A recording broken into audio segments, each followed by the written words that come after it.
வணக்கம் நம்பர்களே, இந்த கல்வெளி திருநம்பர் வணக்கம். இந்த பதிவாக சப்ஸ்கிரைப் பண்ணுங்கள், ஃப்ரெண்ட்ஸ் ஷேர் பண்ணுங்கள், சப்போர்ட் பண்ணுங்க. சூப்பர் தஸ் தேவடண்டு சப்போர்ட் ரெண்டாமலை சேனல்.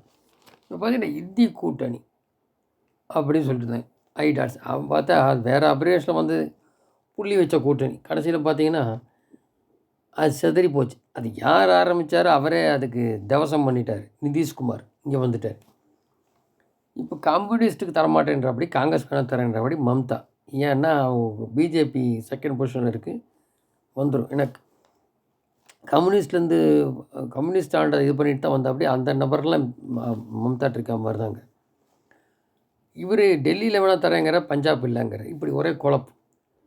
இதே இந்திய கூட்டணினா காங்கிரஸும் கம்யூனிஸ்ட்டும் எதிர் கேரளாவில். சரி, அந்த வரிசையில் பார்த்தா இப்போ என்னங்கிறாங்க, திமுகவில் இருக்குது இன்டாக்ட். அது 19, 21 இருந்தது ரைட்டு. ஆனால் 19 நீ வாங்கின அவ்வளோ எம்பி சீட்டுக்கு 200க்கு மேலே ஒன்றும் தாண்டலையே. இத்தனைக்கும் தினகரன் பிரிஞ்சு போய் இந்த மாதிரிலாம் ஆனதுனால கூட்டணியோட 75 சீட்டு ஏடிஎம்கே. அதே தோல்வி திமுக என்றைக்குமே ஆரம்பத்துலேருந்து கூட்டணிலாம் வந்ததில்லை. இப்போ என்ன ஆகி போச்சு, 19, 21 மாதிரி அக்செப்ட் பண்ணிக்க மாட்டேறான்.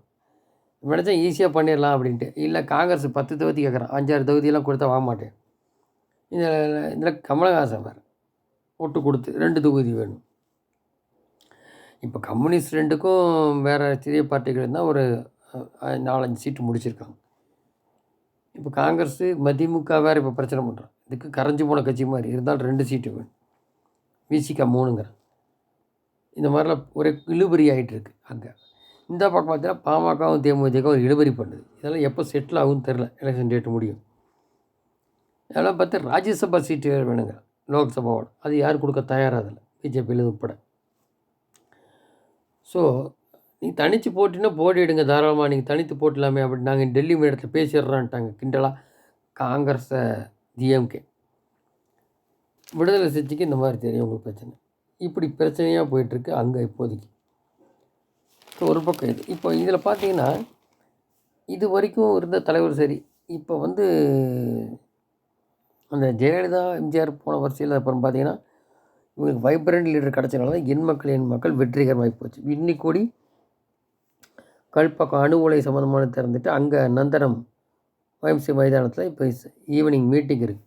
பிரம்மாண்ட புதுக்குழு மீட்டிங். மோடி வர்றார், அமித்ஷாவும் வருவார். அவர் ரிப்போர்ட் பார்த்துட்டே இருக்காங்க. அவங்களுக்கு என்னென்னா பர்சன்டேஜ் வேணும், சீட்டு வர்றது 2வது. இப்போ பர்சன்டேஜ் வாங்கியாச்சுன்னா 26ல் சில எம்எல்ஏக்கள் வாங்கிடலாம் அப்படிங்கிறது அவங்களுக்கு. இவங்க எப்போவுமே லாங் டேர்ம்லாம் யோசிப்பாங்க, நம்ம அவசரத்துக்காக. ஏன்னா இங்கே தப்போ ரைட்டோ திராவிட அது உருட்டி வச்சுருக்கான். தேசியத்தை பின்பற்றாமல் ஒருத்தன் தோளில் ஏறி குட்டிச்சோறாக்கினது காங்கிரஸ்.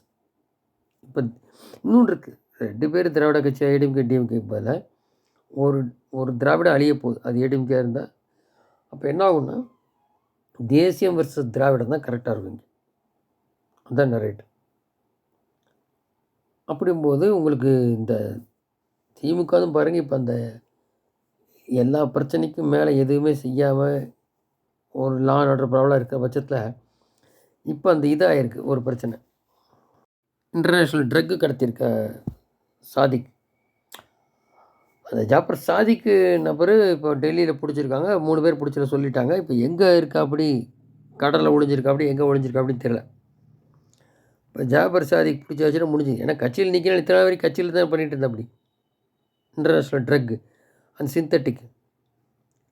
ஸோ அதை நீ சொல்ல ஆரம்பிச்சிடும், சொல்லணும். இப்போது என்ன பிரச்சனை உங்களுக்குன்னா, ஒன்றுமில்ல பிரச்சனையை ஊதி பெருசாக்குவோம் திமுக, கூட்டணி போட்டு வரத்து பார்ப்பான். பட் எதிர்கட்சிகள் கையில் எடுக்கிறதில்ல, குறிப்பாக அதிமுகலாம். அதுதான் பிரச்சனை. பெண்மா ஆர்ப்பாட்டங்கள் அது எந்த அளவுக்கு பண்ணுற போடன்னு தெரியல. அப்படி அவன் எவ்வளோ தூரத்துக்கு பிரச்சனை பண்ணுவான். அவன் இருக்கும் எதிர்கட்சியாக இருக்கும்போது சாரை இதுக்கு டாஸ்மாக் கடையெல்லாம் அடித்து ஒடிச்சு அந்த அளவுக்கு ஆல் டூல் கிட். ஆனால் இப்போ என்ன ஆகி போச்சு, சாரை இதை டார்கெட் வச்சு அடிக்கிறான். அது சம்பாதிச்சு கொடுத்த மந்திரி உள்ளே போகிறான். அதை பற்றி இங்கே எவனும் எதிர்கட்சியில் பேச மாட்டேன். ஏடிஎம்கேக்கு தானே இருக்குது எம்எல்ஏ, பேசணும்ல. கட்சியை காப்பாற்றின அது வந்து ஒரு பெரிய வேறு தலைமுறையில் போகாமல் அது ஒன்றும் எந்திரிக்காதுங்கிறேன். எடப்பாடி அப்படியே அந்த கட்சி காணாமல் தான் போகும். அதான் உண்மை, சொன்ன கசக்கும்.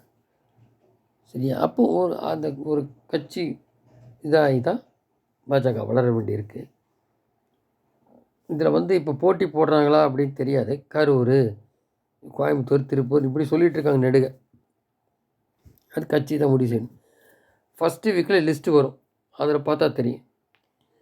கட்சி சொன்னா தான் போட்டி போடுவேன்ட்டாரு. ஆனால் அந்த பக்கம் எனக்கு போய் வேண்டான்னு சொன்னாலும் சொல்லியிருக்கலாம். மறைமுகமா தெரியாது. அவர் கட்சி வழக்கத்தான் இருக்கார். அப்போ வீக் எந்த ஸ்டேட்டுக்கு வேணாலும் 3 வருஷம் ஆனாலும் மாற்றிட்டு திருப்பி கொண்டு வரலான்னு இருப்பாங்க. ஏன்னா அவங்க தலைவராக இருக்கவங்கள மாற்றக்கூடிய இது பிஜேபி பொறுத்த வரைக்கும்.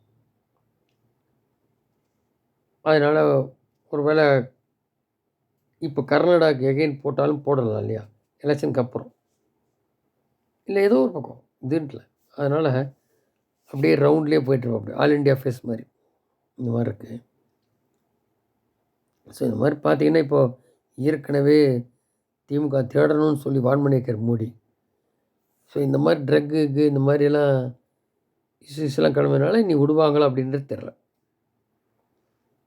அது எலெக்ஷனுக்கு அப்புறமா தான் அநேகமாக. ஏன்னா இப்போ பாருங்க கெஜ்ரிவாலே இப்போ கை வைக்கல இப்போ. தெரியும் குற்றவாளின்னு. ஏன்னா நம்ம வந்து இவனை அடிக்கணும்னா வந்து எலெக்ஷன் டைமில் விவேகமாக இருந்தால் தான். ஏன்னா இந்த பசங்க அவனுக்கு ஏதாவது உருட்டுவானுங்க கைதான. அதெல்லாமும் பார்க்க வேண்டியது. ஓகே. இதில் பார்த்தீங்கன்னா இன்டேக்டாக இருக்குன்னு டிஎம்கே சொல்லியிருந்தாங்க. அது இப்போ இழுபறி ஆகிட்டுருக்கு. அவங்க நினச்ச மாதிரி முடிக்க முடியல. 20 சீட்டு கீழே நிற்க போகுதா என்னன்றது தெரியாது திமுக. பழையபடி கொடுத்தா இருக்கலாம். இல்லை ஜெயிக்கணுன்றதுக்காக கொடுத்தா ஆஸ் இட் இஸ் கொடுத்தா தான் இருப்பாங்க. அது ஒன்று. எடப்பாடி என்ன நினச்சி வெளில வந்தார், ஒரு கட்சியும் வரல. அது வந்து தடை பண்ண எஸ்டிபி கட்சி மாதிரி வேணால் எஸ்டிபி கட்சி இந்த மாதிரி உள்ள கட்சிகள் இந்த மாதிரிலாம் தான் இருக்குது. ஸோ அதனால் வருமா தெரியாது. ஸோ இப்படிப்பட்ட சூழ்நிலையில் இருக்கிற கூட்டணி. ஏன்னா இது திருப்பி திருப்பி ஏடிஎம்கே கூட்டணின்னு சொல்லக்கூடாது. இப்போ தனிச்சு இருந்தால் தான் ஒரு 31, 34 வரும்போது பிஜேபிக்கு லாபம் வரும். ஸோ 26 உங்களுக்கு ஒன்றுமே இல்லாமல் 4 சீட் 40 ஆனாலே பெரிய விஷயம். ஏதோ அப்படி தான் எதிர்பார்க்க முடியும். ஆமாம். ஸோ இந்த மாதிரி இருக்குது. இதில் என்னென்ன ஆகுது அப்படிங்கிறத வரும் நாட்கள் தெரிய வரும். பார்ப்போம். நன்றி.